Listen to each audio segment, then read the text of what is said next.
প্রখ্যাত সঙ্গীত শিল্পী কিশোর কুমারের বায়োপিক বানাতে চলেছেন পরিচালক অনুরাগ বাসু। পাশাপাশি এবার এও শোনা যাচ্ছে পরিচালকের নতুন ছবিতে দেখা যাবে জেন জি এর এক জনপ্রিয় অভিনেতাকে। কে সে, তা নিয়েই জল্পনা তুঙ্গে। কিছুদিন ধরেই সোশ্যাল মিডিয়ায় ছড়িয়ে গিয়েছে ক্যাটরিনা কাইফ অন্তঃসত্ত্বা হওয়ার খবর। লন্ডনে এক প্রকার গা ঢাকা দিয়েছেন তিনি। বেবি বাম্পের ছবি সামনে আসুক তিনি চান না। এবার ভিকির সঙ্গে রাস্তা পার করতে গিয়ে তিনি লক্ষ্য করেন গোপনে একজন করছেন ভিডিও। তা দেখেই ভিকির হাত টেনে ধরে উল্টো দিকে ঘুরে যান। মেজা ছাড়া নেটিজেনরা এক শ্রেণী প্রশ্ন তোলেন, একটা ছবি দেবেন না বলে একই কাণ্ড। শোনা যায় মিস ওয়ার্ল্ড অভিনেত্রী প্রিয়াঙ্কা চোপড়ার সঙ্গে নাকি সম্পর্ক ছিল অক্ষয় কুমারের। এও শোনা যায় শাহরুখ খানের সঙ্গে নাকি দুবাইয়ে গিয়ে বিয়ে করেছিলেন তিনি। এই দুই অভিনেতার সম্পর্কে মুখ খুলেছেন প্রিয়াঙ্কার মা মধু চোপড়া। বলেছেন এরা দুজনেই আসলে ভালো ব্যবসায়ী। কলকাতায় এসে শুটিং করে গিয়েছেন বলিউড অভিনেতা কার্তিক আরিয়ান এবং তৃপ্তি ডিমরি। নতুন ছবিতে কাজ করা হয়েছে তাদের। অগস্ট মাস থেকেই শুরু হবে ছবির শুটিং। ছবির পরিচালক অনুরাগ বাসু। নেট দুনিয়ায় কি যে কোনো সার্চ ইঞ্জিনে দেবের স্ত্রী কে সার্চ করলেই দেখা যাচ্ছে একটাই খবর, দেব নাকি বিবাহিত। তার স্ত্রী রুক্মিণী মৈত্র।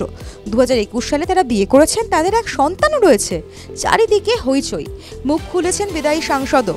এক ফ্যান ক্লাবের তরফে দেব সম্পর্কে এই অজানা খবর শেয়ার করে লেখা হয়েছে, গুগল না থাকলে জানতেই পারতাম না।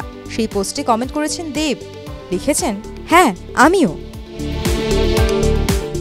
2019-এর রোজবালি কাণ্ডে নাম জড়ানো থেকে 2024-এর রেশন দুর্নীতি মামলায় নাম জড়ানো প্রথম সারির অভিনেত্রী ঋতুপর্ণা সেনগুপ্তকে জড়িয়ে কথা উঠতেই এবার খোঁচা শ্রীলেখা মিত্রর।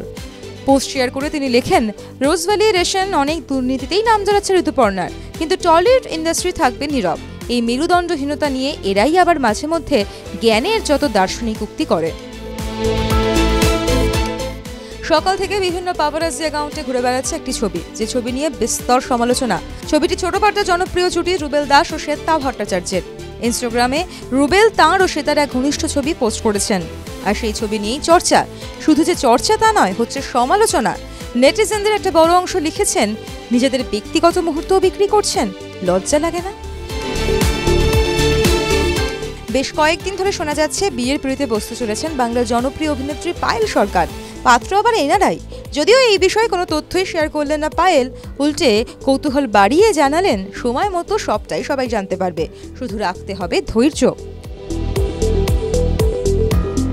একটি ছবি পোস্ট করেছেন অভিনেত্রী অপরাজিতা আঢ্য। সেই ছবিতে তিনি এবং ঋতুপর্ণ ঘোষ।